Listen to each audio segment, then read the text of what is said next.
Hi, this is Don Saito, the founder of ERP Efficiency Experts. Today I'm going to show you how to do Excel integration with Business Central. So first we're going to start with editing data in Excel. So this is really useful when you want to update a lot of data and it's going to be too time consuming to go to every record and manually update it. So this is a great way to mass update data. With regards to security, you want to be a little bit cautious of who you give this permission to, but once you assign this to the correct personnel, it becomes a extremely useful feature. So I'm going to start with the item master here. So I'm going to the item list, and let's say I want to mass update a particular field in this list. So what I'm going to do is I'm going to click on this little icon here, and you'll see you have open in Excel. That's very simple. It just opens the data in Excel, and that's very safe. You can't change anything in Business Central with that. That's what most users will use on a day-to-day basis. The next thing is edit in Excel. So let's go ahead and try this feature. I'll open up the file. The first thing you're going to notice is it says it's in protected view, so you're going to go ahead and click Enable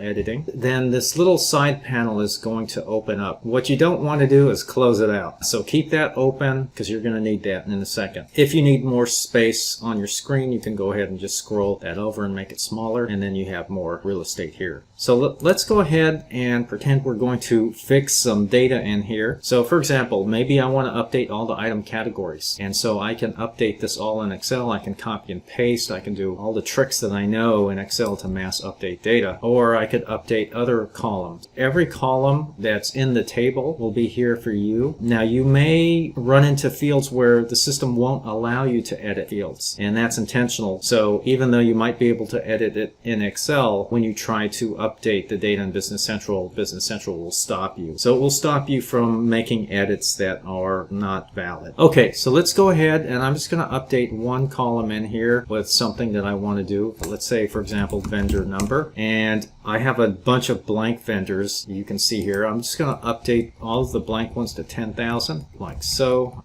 Now I'm going to just update all these items with the new vendor. So to do that, very simple. I'm just going to come down here and click the Publish button. It's going to tell you what's going on down here. It says updating and publish successful. That's great. That's done. We can now go into Business Central and verify that that was done properly. So go ahead and minimize this. And now let's go ahead and scroll over to the vendor field. Now you notice it's still blank. That's because the screen has not refreshed yet. There's a number of ways to refresh the screen. One is simply to resort it. And now you can see all of the vendor number fields are filled in. So that's a very, very powerful tool. It can save hours of manual data updates. But again, you want to be careful with that security. So you only want to give specific person that particular feature. Okay, the next feature I want to talk about is how to copy and paste from Excel into Business Central or from Business Central into Excel. So this also is a very powerful tool that you can use to save a lot of time. Where I see this happen a lot is if you're looking at some items here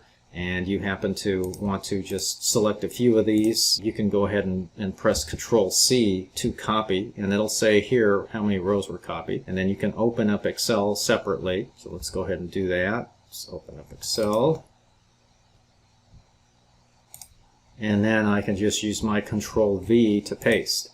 So that's useful, but now let's take a look at how we can make this even more useful. For example, let's say I work in accounting, and I want to make a general journal, a huge end-of-the-year general journal, and it's easier for me to deal with this in Excel. You can go ahead and do that in Excel and copy and paste that into Business Central. So let's show you how to do that. So first I'm going to go to General Journals.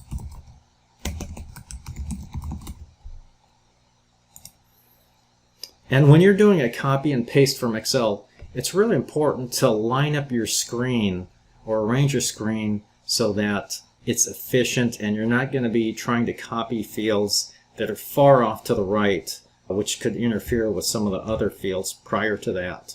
So what I like to do is arrange the field in the way that I'm going to enter it in a efficient way. So it's always best to personalize your screen, get rid of the fields you aren't using, and add the fields that you do need. So with the general journal in the US, there's often a number of fields that we don't use in a typical US business. So I'm going to hide some of those columns and show you how to do that. So I'm going to click the gear icon here, and I'm going to click Personalize. And I'm just going to look at the screen here. So currency code. If your company doesn't deal with foreign currency, then you can simply remove this. So a lot of companies don't do that, so I'm going to just remove that one. So you can go ahead and click Hide. If you accidentally hide a field that you didn't intend to, it's not a big deal. You can always add the field back. Or if you truly mess everything up, you can just click Clear Personalization, and it'll undo all your personalizations on this particular page. Another column I don't really need are these general posting columns. These are rarely used in the US here, so I'm going to go ahead and hide those. And hide this one. And that one. Notice there's two amount fields. One is meant for a local and foreign currency. So I'm just going to go ahead and get rid of one of these because we don't need to have them both here. Okay, so now I have made my screen a lot simpler, and I'm going to go ahead and click Done. And this is how typically I would want to enter a journal entry. I might also want to hide this document type. If I'm doing a pure journal entry, I'm not typically indicating payments and credit memos and that type of thing. So let's go ahead and hide that one too. So now we have just a very simple journal entry. Now we do have some other columns to the right, which we're not going to use, but that's fine. When we copy and paste, we simply won't copy those fields to the right. So I'll just copy, for example, everything up to the amount. So the first thing I want to do is create an Excel template that I can use, that I can copy back into this general journal. To create the template, we just need to export this to Excel. So you can do that by using this Export to Excel button. Open in Excel, that's one way to do it. Or you can simply select a line and press Control-C. It'll say one row copied, and then you can switch to Excel like so. And I kind of prefer this because actually it doesn't create a table. It's just regular cells. It doesn't create a table structure for you. I kind of prefer this. Now, as I mentioned, there's a bunch of fields off to the right which we don't really care about. The last field that I care about is the amount column.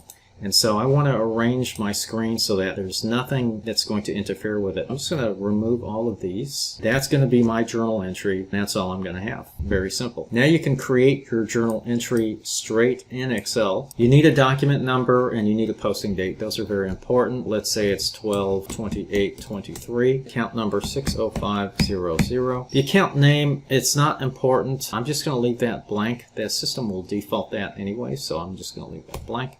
And I'll put in a description.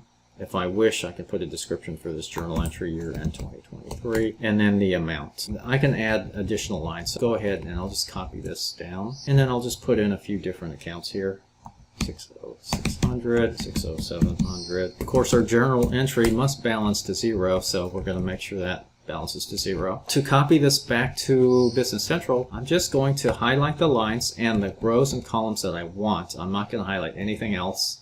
Press Control-C, and I'm going to go back to Business Central. And I'm going to press Control-V.